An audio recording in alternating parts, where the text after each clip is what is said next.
It is time now for our Sunrise Smart Start. One man is dead, another injured after a double stabbing in Rochester. Officials say it happened on Evergreen Street near St. Paul. Police responding to a large fight there around 5 p.m. Sunday. The names of the victims have not yet been released. Police say they think this was an isolated incident. The investigation is ongoing. Another investigation underway after Rochester police say a 14-year-old boy was shot Sunday night. It happened in the area of Lyle Avenue in North Plymouth around 10 o'clock. Officials say the victim went to Rosemary Street where he reported that incident to police. RPD says the victim was shot in the lower body. He was taken to the hospital with a non-life-threatening injury.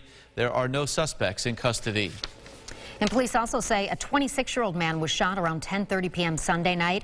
Officials say this happened on Lake Avenue in Rochester. The victim arrived at the hospital with a gunshot wound to his upper body, and police say his injuries are not considered life-threatening. The investigation continues. All right, looking ahead, happening today, Rochester Mayor Lovely Warren is due to make a virtual court appearance for a motions hearing. The mayor pleading not guilty to 2 Class C felony charges back in October. Warren and 2 former members of her campaign finance committee are accused of campaign finance violations related to the 2017 re-election campaign. The charges: scheme to defraud and violation of election law. That hearing is set for 10 o'clock this morning. In pandemic news this morning, the nation reaching a grim milestone during this pandemic. 500,000 people have now died from the coronavirus in the U.S., according to Johns Hopkins University. President Biden and Vice President Harris will deliver remarks on the lives lost at a candlelight ceremony. That's tonight, scheduled at 6:15 in Washington. The U.S.-Canadian border will remain closed for at least another month. The border closure to non-essential travelers now extended through March 21st. President Biden and Canadian Prime Minister Justin Trudeau are expected to meet coming up tomorrow. Well, this week Congress is back in session and the House is expected to take up President Biden's massive COVID-19 relief bill. Our Washington correspondent Rashad Hudson has the very latest. One of the key components of the bill is an increase to the federal minimum wage. Democrats say it will help lift people out of poverty, while Republicans say it will hurt businesses. The House is on track to pass President Biden's $1.9 trillion COVID relief package by the end of this week. A major component of the bill is a proposal to raise the hourly minimum wage to $15 by 2025. We have not raised the minimum wage in 12 years. Washington Congresswoman Pramila Jayapal is one of many Democrats in the House fighting to keep the minimum wage increase in the bill. Trying to exist on $15,000 a year, you just can't feed a family, much less put anything away for any emergencies. But Louisiana Congressman Steve Scalise doesn't think a minimum wage increase should be tied to COVID relief. What does that have to do with COVID? It should be focused on helping families and small businesses who are struggling. House Democrats aren't expecting to get much GOP support for their aid package. Scalise told ABC News that states still haven't spent funds from previous relief bills. There's over $1 trillion of money unspent from previous relief bills that were bipartisan. The money's still sitting in a bank account. Republicans are criticizing Democrats for the massive price tag and what they say not working in a bipartisan way. In Washington, Rashad Hudson, back to you. All right, time now 6:50. Already some light out there and some good news weather-wise this week, temperature-wise. Sunrise at 6:57 a.m. now, but we do have some snow to deal with. Also, talking about those temperatures that are going to be well into the 30s today. Good morning to you in Greece. You're at 33 right now. Good morning, Livonia.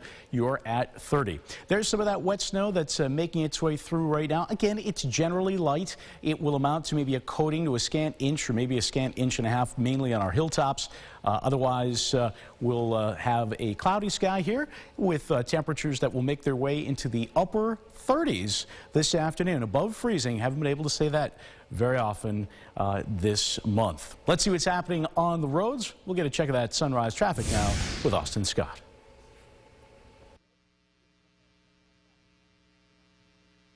Good morning. Well, you might have to watch out for a wet spot or two here and there, but looking at the expressways, 390, 490, 590, and 104 all look to be running on time at the moment, so you should expect a fairly usual commute. From the Warm 101.3 Traffic Center, I'm Austin Scott. Back to you. All right, Austin, thank you. It is time now for a look at the GRE Morning Business Report. A ripple effect from last week's extreme winter weather is disrupting the nation's food supply. Yeah, big chains like Walmart and Publix are temporarily closing some stores because of a lack of workers or power. Some suppliers are scaling back operations or closing down farms and plants as well.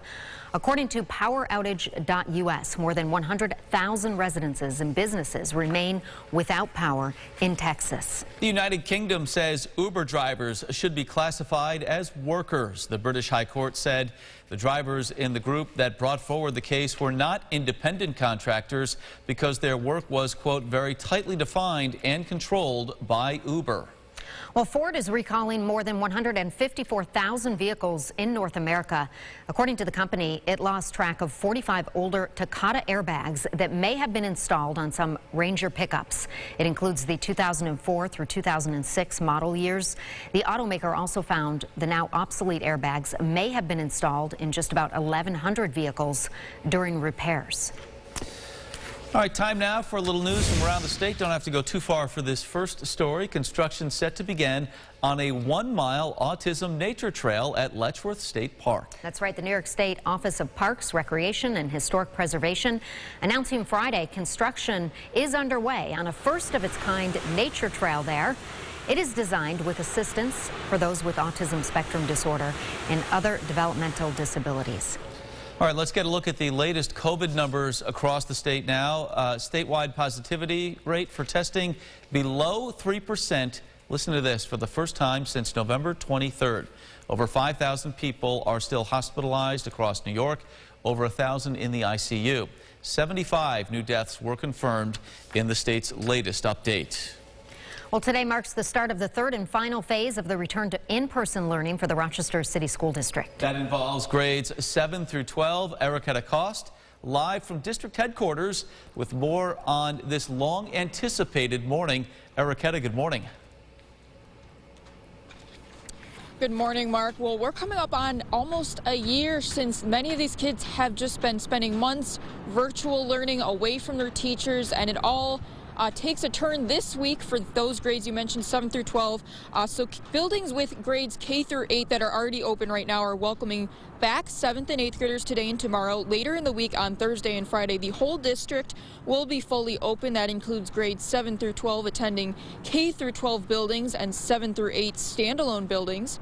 Wednesday will be an independent learning day. I caught up with an RCSD parent and her son, Rashonda and Micah Johnson, an 8th grader. The two say they're ready, and after many months of getting used to the mask wearing and distancing, they feel safe doing so. His mom says she has no idea what the inside of the building looks like and has no way of seeing, but she still feels confident after developing a trust with her son, knowing he will do his best to be responsible and safe.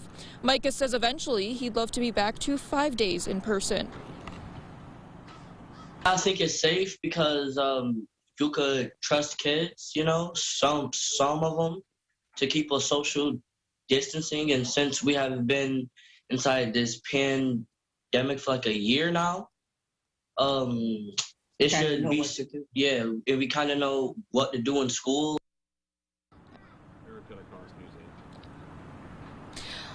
Now, the district provided an update on the filtration systems over the weekend, saying by the end of the month, all buildings will be equipped with the MERV 13 filter. Again, that's a filter that reduces bacteria and virus like COVID-19. In Rochester, Erica DeCoste, News 8.